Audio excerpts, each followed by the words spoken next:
آج میں دیکھ رہا ہوں کہ اسلام آباد میں امریکہ کا نمائندہ ہے، روس کا نمائندہ ہے، چین کا نمائندہ ہے اور پاکستان تو موجود ہی ہے۔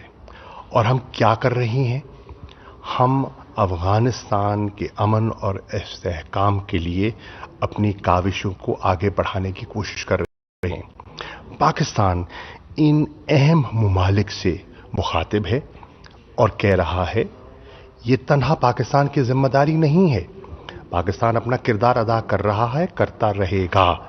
ہیومینیٹیرین اسسٹنس، اکنامک کلیپس سے افغانستان کو بچانا، ایک نئے ریفیوجی کرائسس سے بچنا، یہ دہشت گردی کے جن کو واپس بوتل میں بند کرنا، یہ ہماری متفقہ کاوش اور کوشش ہے۔